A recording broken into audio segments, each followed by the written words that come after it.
హైదరాబాద్ అనగానే మనకు బడా గణేష్, ఖైతాబాద్ గణేష్ గుర్తుకొస్తాడు. మరియు లడ్డూకి ప్రత్యేకమైన స్థానం ఏర్పరచుకున్న బాలాపూర్ గణనాథుడు గుర్తుకొస్తాడు. అయితే ఈరోజు మనం బాలాపూర్ గణనాథుడి దగ్గర ఉన్నాం. ఈ సంవత్సరం బాలాపూర్ గణనాథుడి మండపాన్ని అయోధ్య బాలరాముడి నమూనా మండపంలా తీర్చిదిద్దారు. చాలా పెద్దగా, ఎప్పుడూ లేని విధంగా రామ మందిరాన్ని తలపించేలా సెట్ ఏర్పరిచారు. మనం లోపలికి వెళ్ళగానే మనకు 6 అడుగుల బాలరాముడి విగ్రహం కనిపిస్తుంది. రెండు పక్కల బాలరాముడి విగ్రహం రెండు పక్కల మనకు రాముడి పరమభక్తుడన్న ఆంజనేయ స్వామి విగ్రహం ఏర్పరిచారు. మనకు అయోధ్యలో బాలరాముడు ఎలా కనిపిస్తాడో సేమ్ అదే విధంగా ఇక్కడ బాలరాముడు మనకు కనబడుతున్నాడు. మనకు బాలరాముని విగ్రహం చాలా అద్భుతంగా, మనం నిజంగా అయోధ్యలో రాముణ్ణి ఎలా చూసామో అలాగే ఉంది. ఇక్కడ మనకు ఆంజనేయ స్వామి విగ్రహం కనబడుతుంది. అలాగే ముందుకు వెళ్తే మనకు రామాయణంలో జరిగిన కొన్ని సంఘటనల గురించి చూపించారు. లోపలికి వెళ్తే మనకు బాలాపూర్ గణనాథుడు దర్శనమిస్తాడు.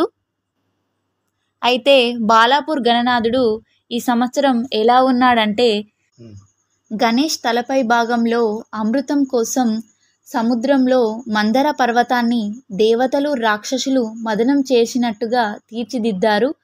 కూర్చున్న ఆకృతిలో కనిపించే బొజ్జగణపయ్య ఒక చేతిలో సింహం చిత్రాలతో కూడిన త్రిశూలం, మరో చేతిలో ఓంకారం, మూడవ చేతిలో గొడ్డలి, నాలుగవ చేతిలో లడ్డూ పెట్టిన తీరుగా విగ్రహాన్ని తీర్చిదిద్దారు. మరోవైపు ఎడమ చెవి పక్కన లక్ష్మీదేవిని, కుడి చెవి పక్కన కమలంపైతో ఉన్న సరస్వతీదేవిని తీర్చిదిద్దారు.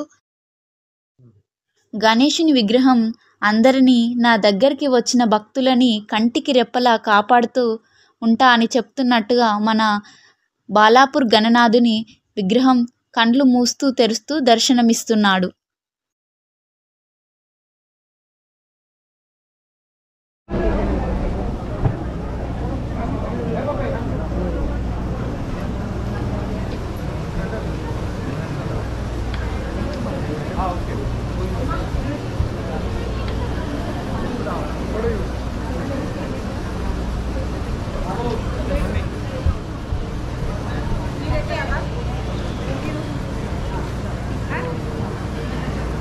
మీరు ఎక్కడ ఇప్పుడు ఫోన్ నేను వేస్తున్నా కదా సార్, చెప్పినా కదా మీకు అర్థమైతలేదా?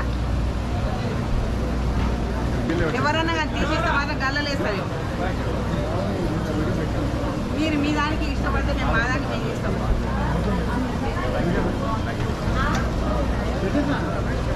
నడవాలి అంటే ఫోన్లే అన్న కొద్ది మీరు ఎక్కువ చేస్తలేదు. ఫోన్ తీస్తుంటే గల్లలు వేసేస్తా అంటుంటే అక్కడ బయటికి రండి.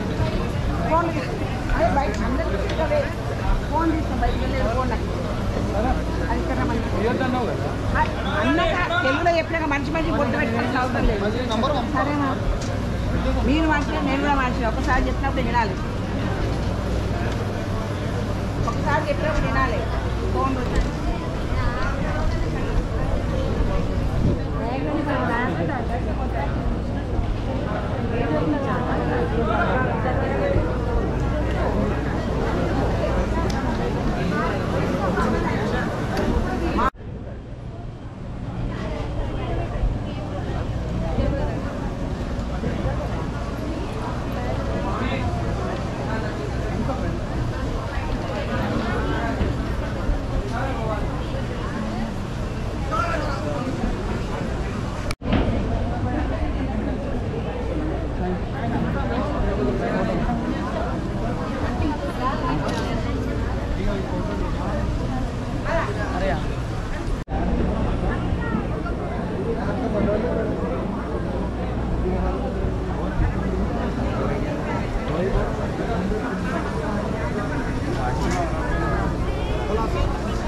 पैसे पाहिजे का సింపుల్